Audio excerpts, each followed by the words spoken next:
So we're going to continue our conversation with core training. So we're just going to go over. So this would be a little bit more challenging from the start if we're going to do some kind of crunches here. If I wanted to kind of, put his feet up or something just to make him comfortable, I could certainly do that. Not quite necessary, but I just want to kind of show what that might look like. So what I'm going to do here is just get a box. Let's kind of get a low box. And the reason I might want to do this is just to kind of make sure that his low back is in a neutral position and gravity is not kind of pulling him into like a more of an arch than he normally would. How's that feel, G? Feels pretty good. So that could be one modification that you could certainly make just to kind of ensure, because again, Garrison has his injury at T12. So we don't want to make sure that he's not being forced into a position that he would not normally be in. So by bringing his legs up, it's going to help keep his lumbar spine, so the vertebra under the thoracic spine that's below that. It's going to make sure that gravity's not kind of pulling him into a position that he wouldn't normally be able to get into otherwise. Does that kind of make sense, G? Yeah, it makes a lot. So we're just going to go through the crunch progressions again. The goal is to bring the rib cage toward the pelvis. So we're going to start with the hands on the ground. So that's progression 1, so we're going to do 1 rep. So you can see he's going to be a little bit more limited to his range because it's a little bit harder at the start. Come back down, arms crossed. So that's progression 2. Again, a little bit harder, so you can see it's a little bit less range of motion because he's getting more tension. And then progression 3 would be arms at the forehead. Good. So you can feel it's a little bit more challenging and you're not going to get quite as much range of motion as you would on the incline bench, okay? So now what we're going to do is we're going to flip over and we're going to talk about progressions that are going to be more static in nature.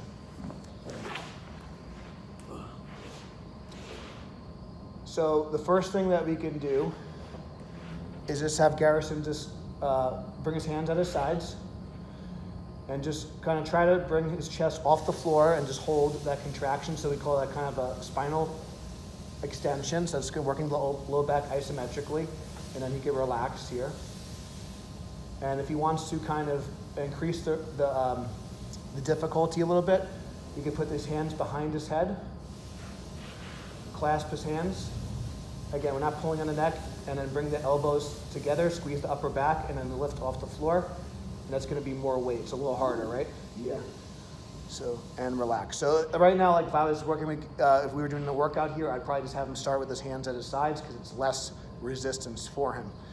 If I wanted to give him a little bit more range, I can put something underneath his chest to do that. But again, for now, I think it's fine. So I'm just working that isometric contraction of the low back, and how much range and all that stuff is going to depend on the individual, okay?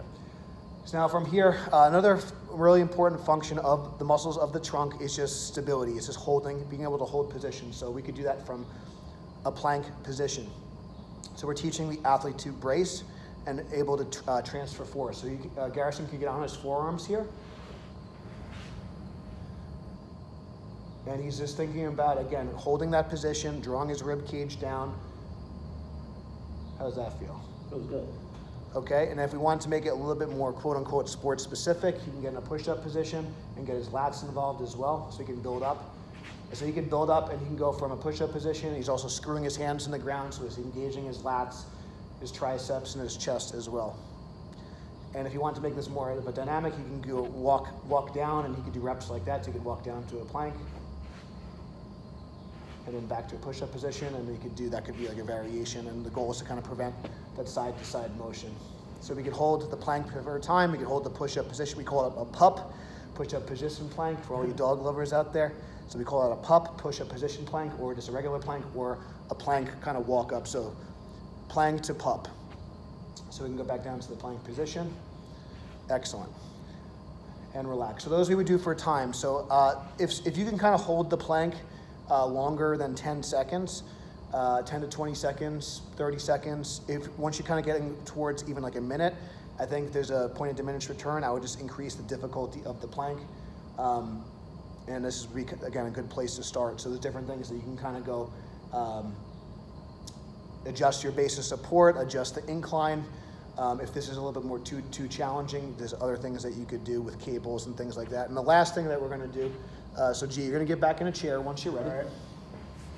We're gonna do what's called an anti-rotation hold. So for people that have trouble with stability at the top of the bench and they need to kind of rotary forces, this can be a really good exercise for that. So we would do this with a cable stack or a band. So we're just gonna show a band for demonstration purposes today.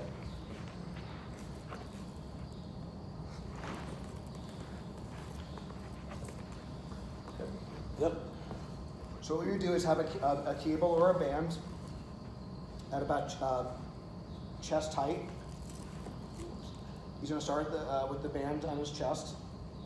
And I'm going to give him some resistance, or the cable or the band would provide some resistance. And I'm trying to just rotate for me. I'm trying to rotate him just like the bar sometimes tends to rotate you on the platform. So good. So I want you to resist that rotation. And try to sit straight. So, and I'm giving him more, yep. So, and he's going to feel his obliques contract. Yeah. Feel that? Yep, I feel it. And then to make it a little bit harder, you can press out slightly. And the more he presses out, the harder it is because it's a longer lever, okay? And then I would do this on the other side. So we call this anti-rotation hold. I'll start here. And you can just do little pulses in and out. So you can do like 3 sets of 10. You could just hold it out. You could hold it in. You could use it with a cable stack or a band. So if you have trouble with stability and kind of rocking, if you can train your obliques to resist that motion, you're going to be more stable on the bench press. So if you have a cable, so you can start here and do these out. So you can do these seated. You can stay perfectly fine to stay in your chair, and you want to resist that rotation. Do you want to, one of the things that's really important to note is your spine is not really designed for a lot of rotation from a structural standpoint. So it's better to train anti-rotation, in my opinion. So by doing these things more static, I'm not a big fan of doing a lot of, using a lot of momentum, and because your back's not really those muscles really aren't loaded as well. So this is a really great way if you want to kind of train obliques and train to your stability on the bench press, doing the anti-rotation holds with a band, with a cable, statically, or doing dynamic reps, and you want to work on both sides, okay? So we're just gonna go, there's one more part to the series and then we'll kind of wrap up. So that's kind of, when we talk about, we did dynamic contractions for the low back and the abs, then we did static contractions for the low back and abs, and now we're gonna talk about the lats role in stability for the trunk.